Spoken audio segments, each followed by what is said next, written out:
Everyone. यो हाम्रो आइओटीको project. आइओटीको प्रोजेक्टको नाम हाम्रो छ स्मार्ट होम। सरले हामीलाई चारवटा सेन्सर युज गरेर एउटा आइओटीको प्रोजेक्ट बनाऊ भन्नुभएको थियो। अनि हाम्रो हाम्रो 5जना साथीहरूले गर्दा आज यो प्रोजेक्ट सक्सेसफुल भएको छ। उनीहरूको नाम चाहिँ अब जस्तै म दिपेन्द्र भए, त्यसपछि रोहन भुजेल भयो, निकेश भट्टराई, उपेन्द्र न्युपाने अनि उषा थापागनले गर्दा आज हाम्रो प्रोजेक्ट कम्प्लिट भएको छ र तपाईहरु देख्न सक्नुहुन्छ। यो हो आईआर सेन्सर। यो आईआर सेन्सर भन्दाखेरि अब जस्तै तपाईँ हेर्नुहुन्छ, म अगाडि गए बजर बज्छ अनि त्यसपछि उता ब्लिङ्कमा देखाउ त साथी।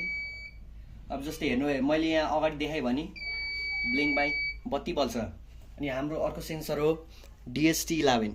यो DHT11 ले के गर्छ भन्दाखेरि हाम्रो टेम्परेचर र ह्युमिडिटी तपाईले नाप्ने काम गर्छ, जराउने काम गर्छ। अनि त्यसपछि यो टेम्परेचर र ह्युमिडिटी खप्ने भन्दा बढी भयो भने हाम्रो भित्रको बजर बज्छ। अनि त्यसपछि यतातिर देखाउँछ साथी।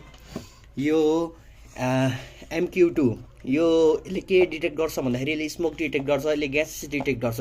200 गज भन्दा बढी यसको भ्याल्यु गयो भने हाम्रो भित्रको बजर बज्छ। साथी यतातिर देखाऊ। यो हाम्रो डेन्ट डिटेक्टर सेन्सर। एकचोटि यहाँ हामी टेस्ट हानौँ है।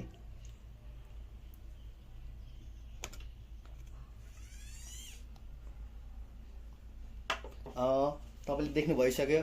जस्तै यो गयो भित्र। अब एकछिन रुक्नु है।